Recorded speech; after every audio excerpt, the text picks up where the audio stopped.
Hi folks, you're with Tacitus today at your Pushback channel, and thank you for joining this radio live stream. In this essay, I'd like to talk about Japan. Is it a doomed and failed or about to fail society? Now, the globalists have been carrying on for quite a while about Japan not engaging in mass immigration.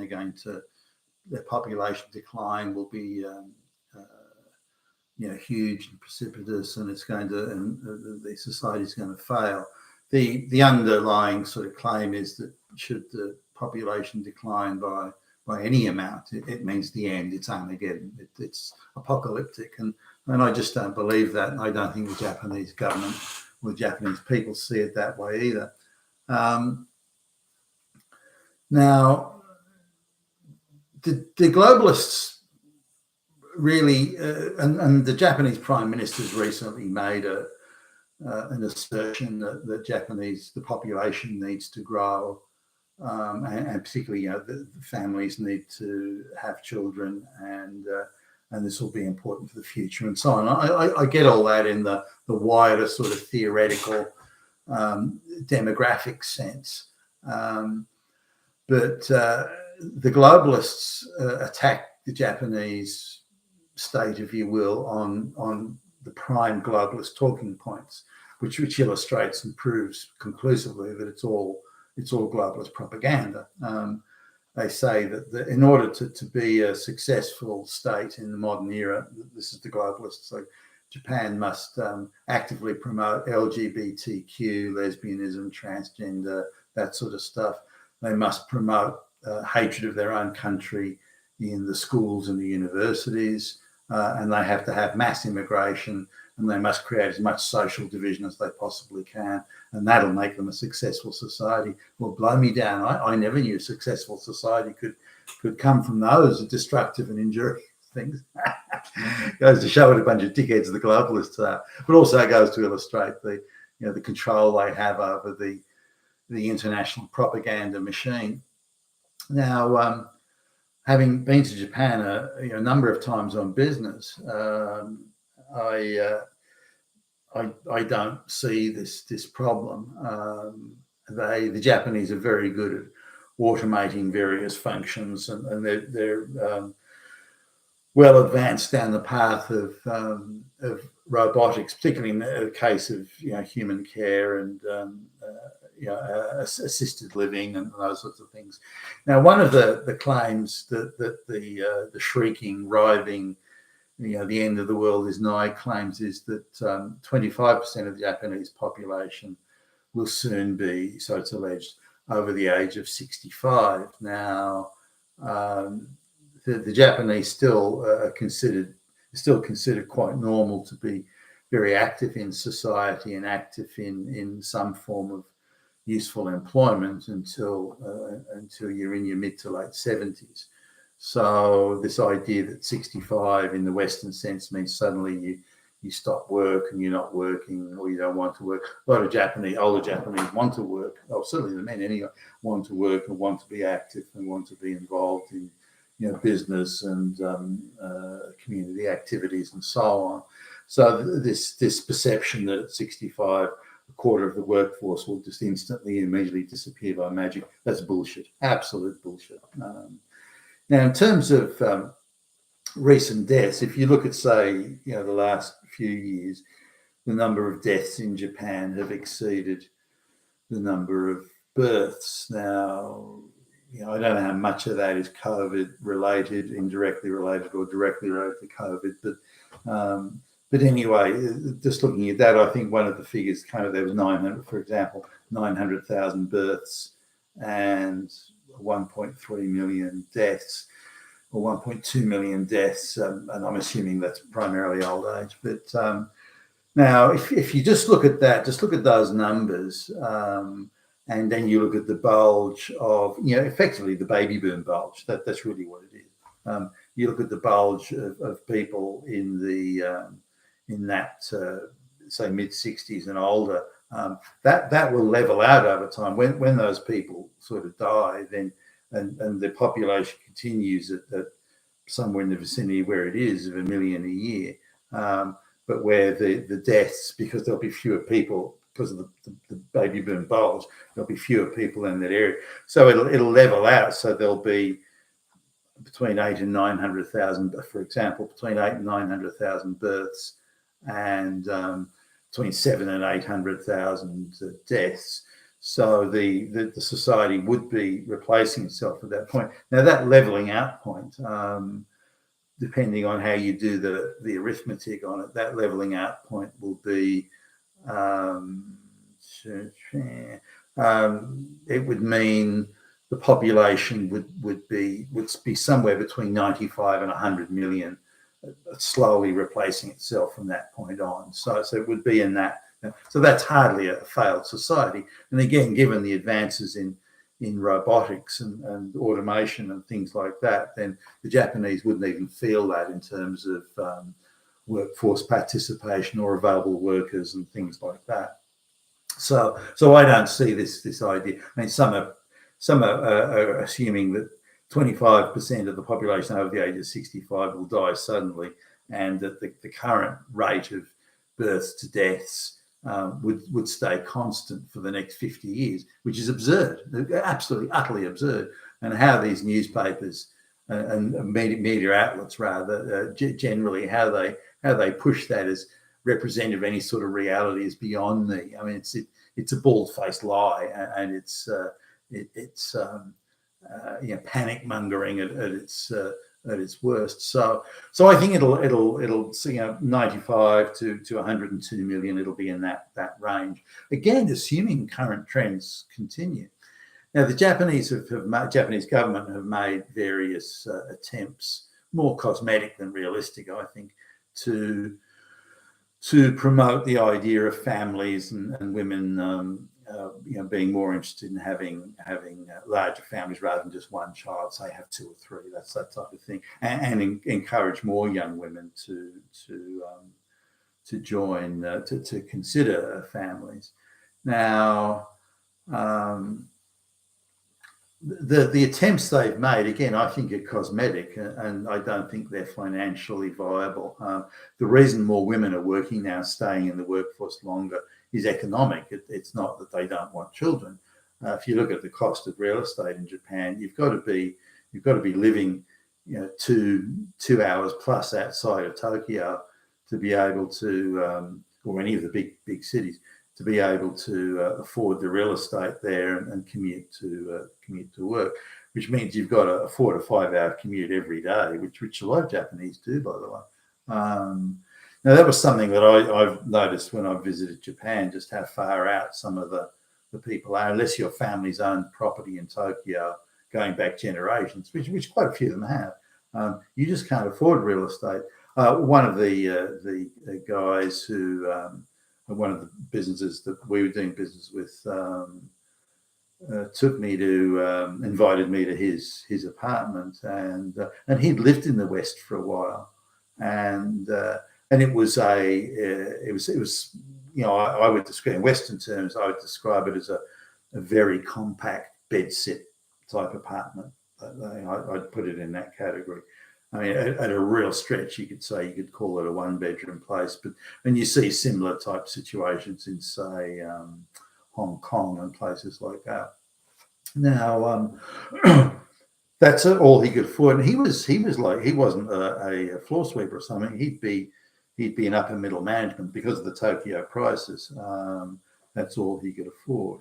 Now, if we look at the economics of it, one of the things that surprised me is that Japanese real estate and Tokyo real estate, or big city real estate, has more or less kept pace with, approximately, a little bit more expensive per square foot maybe, but it's more or less kept pace with Western real estate. So if you look at a city like Sydney that has had mass immigration, I mean, millions upon millions of people have been shoved into the Sydney population over the last 20 years.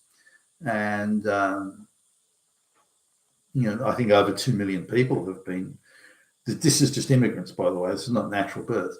Over 2 million people have been shoved into the Sydney city area over the last 20 years. Now, in Japan, they've had no mass immigration at all.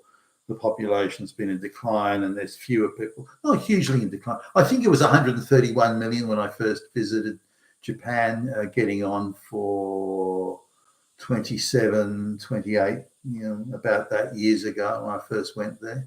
I think it was 131 million there, and it's now 128. So it's hardly a massive decline.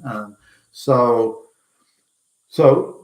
why did Japanese real estate more or less keep, give or take, price parity with the mass immigration Western countries? So without any immigration at all, and without a mass movement of people from the rural areas to the city, somehow the Japanese real estate has inflated at more or less the same rate as the mass immigration Western cities did. Now that's simply not possible on an economic, if we assume supply and demand as any. I think because the Japanese are buying up, engaging in offshore investments, whether it be buying government bonds or other things. I think because that's a higher risk, I think the government is something like, if not this, it's some approximation of this, where the government has given or assured the Japanese financial institutions and some of the bigger companies that look, invest in real estate locally, will keep the price artificially high, which will then keep your the assets on your books looking good, and then you can engage in other investments overseas or the bond buying, that type of thing. And whilst that maybe make your balance sheet look bad over there because you've got such a huge book of overpriced real estate here, it'll give the impression that the financial institution and the banks are in super healthy condition. I think it's something like that. So I think the Japanese, the cost of doing that, managing the national and international economics of Japan that way, the price has been passed on to the Japanese citizen, as indeed it has in other ways to the Western citizen. Now, if you sort of look at the way, even when I first went to Japan, the way it was, the girls would work in sort of menial secretarial roles, and then when they got to the age of 23 or something, there was between 23 and 25 years old, it was expected they would go and get married, and they would there was almost a special form of treatment for women that wanted to stay in the workforce and not have a family. They were viewed as being it was almost like a case of soft treason, that they wouldn't go to work, or they wouldn't start a family, would stay at work. Now that changed as time went on. That changed again. It's sheer economics. The average family married couple, they needed two jobs, they needed two incomes, and if they had a child, the child care facilities were all right, but they were reasonably expensive. So if you had the mortgage and you had a child or children, and you were looking at, because you had to have two incomes, you were looking at childcare, it was still a very expensive gig. So most people, or many, not most maybe, but many people would say, well, gee, why do I want this? Why do I want this aggravation?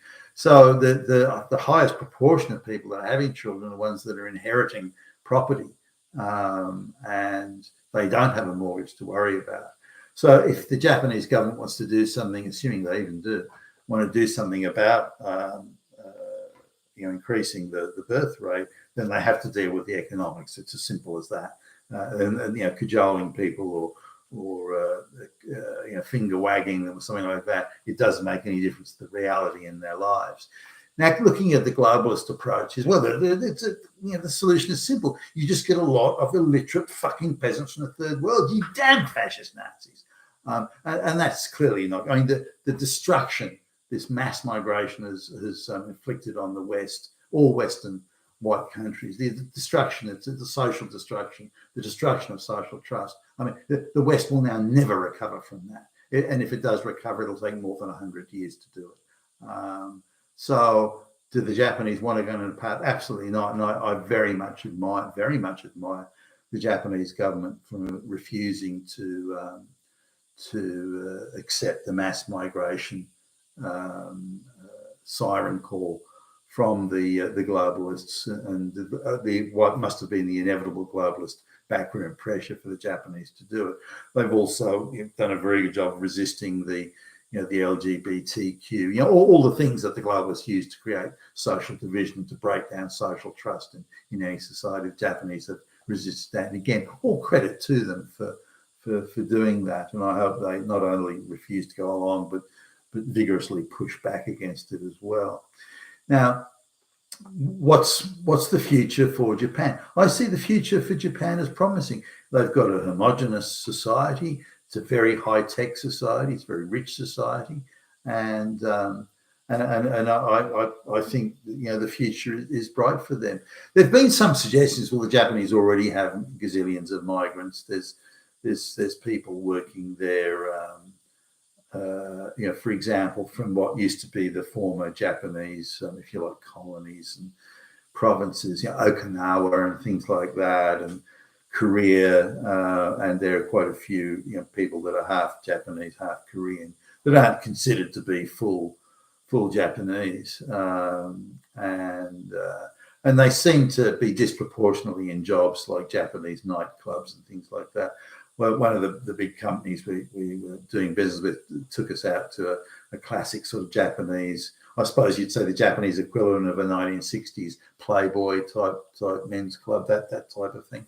And I noticed that all the girls working in there, other than the managing supervisor, who was sort of your Japanese geisha girl type thing, all the rest were foreign, Korean or Filipino, or they're all Asian, but they're all foreign. So the Japanese, the many of the foreign workers that are there are in the things like prostitution and hostesses in men's nightclubs, that sort of stuff. So, but I think the future of Japanese is bright. I completely reject this claim that some imminent doom is about to fall on the Japanese. I don't see that they should be in isolation and consumer-driven economy that must require a bigger population. I see efficiency and technology and innovation as being the way to wealth, which has been very successful in Japan for decades now. So I think Japan's going to fare very well compared to the West, where social trust, social cohesion will just completely disappear. Compared to the West, I think the Japanese are a shining example of how it should be done. You've been a Tacitus today, your Pushback channel, and thank you for listening.